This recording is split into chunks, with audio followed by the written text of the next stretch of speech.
नाम अभी परिवर्तित नहीं हुआ है, वो कुरुक्षेत्र नाम से ही हरियाणा में। ठीक है। दूसरी एक बात कि महाभारत क्या है। महाभारत एक महाकाव्य है जो कि महर्षि वेदव्यास जी द्वारा रचित है। यह महाकाव्य भारत का ही नहीं अपितु पूरे विश्व का सबसे बड़ा महाकाव्य है। यह हमारे लिए बहुत गर्व की बात है कि यह महाकाव्य सबसे बड़ा महाकाव्य है। इसमें श्लोकों की संख्या कितनी है? इसमें जो श्लोकों की संख्या है वो है 1,11,000। ठीक है। तो जो 700 आप श्लोक कह रहे हैं वो किसमें है? वो भगवत गीता में है। तो भगवत गीता क्या है? तो आप लोगों को किसी को पता है कि महाभारत का जो युद्ध हुआ था वो कितने दिनों तक चला था? तो वो 18 दिन तक चला था युद्ध। महाभारत का जो युद्ध था वो 18 दिन तक चला था। जैसे आपके इंग्लिश में लेसन होते हैं, हिंदी में पाठ होते हैं, वैसे ही महाभारत में क्या होते हैं? पर्व होते हैं। ठीक है। महाभारत में पाठ या लेसन को क्या कहा गया है? पर्व कहा गया है। तो एक दिन का एक पर्व, इस हिसाब से कितने पर्व हो गए? 18 पर्व हो गए। 18 पर्व में जो छठा पर्व है वो है भीष्म पर्व, जो सबसे महत्वपूर्ण है। अब ये भीष्म पर्व इतना महत्वपूर्ण क्यों है? क्योंकि इसी में भगवत गीता का सार है। तो जो छठा पर्व भीष्म पर्व है वही भगवत गीता है। तो आप समझ गए होंगे कि महाभारत क्या है और भगवत गीता क्या है। और भगवत गीता में 700 श्लोक हैं और भगवत गीता में भी पाठों को अध्याय कहा जाता है। तो भगवत गीता में कितने अध्याय हैं? 18 अध्याय हैं। भगवत गीता में भी 18 अध्याय हैं। तो आज हम अध्याय 1 का जो प्रथम श्लोक है उसका वाचन करेंगे। ठीक है। तो इसके लिए आप लोग सभी हाथ जोड़ के आंख बंद करके भगवान का स्मरण करेंगे। जो मेरे साथ श्लोक बोल पाएंगे वो लोग श्लोक बोलेंगे और जो नहीं बोल पाएंगे वो केवल हाथ जोड़ के भगवान का क्या करेंगे?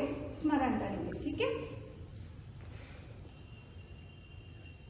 सच्चिदानंद रूपाय विश्वोपत्यादि हेतवे तापात्राय विनाशाय श्री कृष्णाय वयं नमः। श्री कृष्णाय वयं नमः।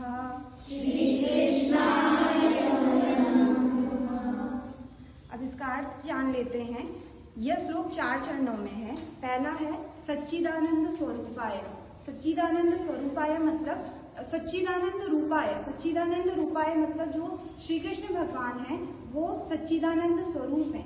सच्चिदानंद 3 शब्दों से मिलकर बना है, सच, चित और आनंद। सच, चित और आनंद। सच का मतलब होता है जो अडिग है, जो कभी परिवर्तित नहीं होता। झूठ परिवर्तित होता है, आज कुछ है कल कुछ और होगा। झूठ की मृत्यु होती है लेकिन सच की कभी भी मृत्यु नहीं होती। तो सच जो हमेशा रहता है। तो भगवान हमेशा रहते हैं। कल जब हम नहीं थे तब भी भगवान थे, आज हम हैं तब भी भगवान हैं, और कल जब हमारी मृत्यु हो जाएगी तब भी भगवान रहेंगे। तो भगवान क्या है? सच है। दूसरा है चित। चित मतलब होता है प्रकाश। जब अंधेरा होता है, अंधकार होता है तो हमें कुछ दिखाई देता है? नहीं दिखाई देता। लेकिन जब प्रकाश होता है हमें सारी चीजें दिखाई देती हैं। तो भगवान प्रकाश स्वरूप है। प्रकाश यानी ज्ञान का प्रकाश। जब हमारे अंदर अंधकार होता है तो हमें कुछ दिखाई नहीं देता, लेकिन जब हमारे अंदर प्रकाश होता है, ज्ञान का प्रकाश जो हमें भगवान देते हैं, तो हमें क्या होता है? सब कुछ दिखाई देता है। आनंद, आनंद है। भगवान आनंद स्वरूप हैं। भगवान की भक्ति में आनंद है, भगवान को देखने में आनंद है। कृष्ण जन्माष्टमी के दिन हमारे बच्चे, प्यारे प्यारे बच्चे कृष्ण बन के आए थे, तो उन्हें देख के इतना आनंद आ रहा था। तो अगर वो साक्षात भगवान को हम देख ले तो वो कितना आनंदमय होगा।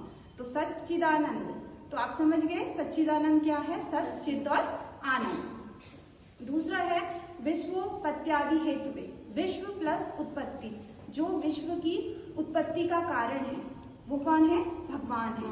भगवान ने ही विश्व की क्या की है? उत्पत्ति की है।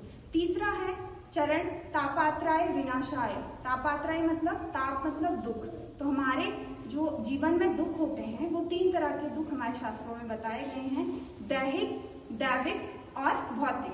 दैहिक मतलब जो देह से जुड़े, देह मतलब शरीर, देह मतलब शरीर। तो हमारे जो शारीरिक कष्ट होते हैं वो भगवान दूर करते हैं, उनका नाश करते हैं।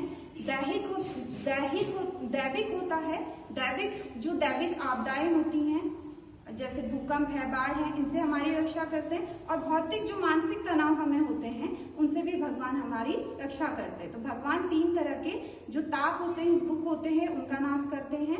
चौथा चरण है श्री कृष्णाय वयं नमः, मतलब हम कृष्ण भगवान को क्या करते हैं, नमन करते हैं। ऐसे कृष्ण भगवान को नमन करते हैं जो सच्चिदानंद स्वरूप हैं, जो विश्व की उत्पत्ति करते हैं, जो 3 तरह के तापों का नाश करते हैं। ठीक है, तो इस श्लोक के माध्यम से जरूर आप भगवान कृष्ण के बारे में समझे होंगे। इसी आशा के साथ मैं अपनी वाणी को ही विराम देती हूँ। धन्यवाद।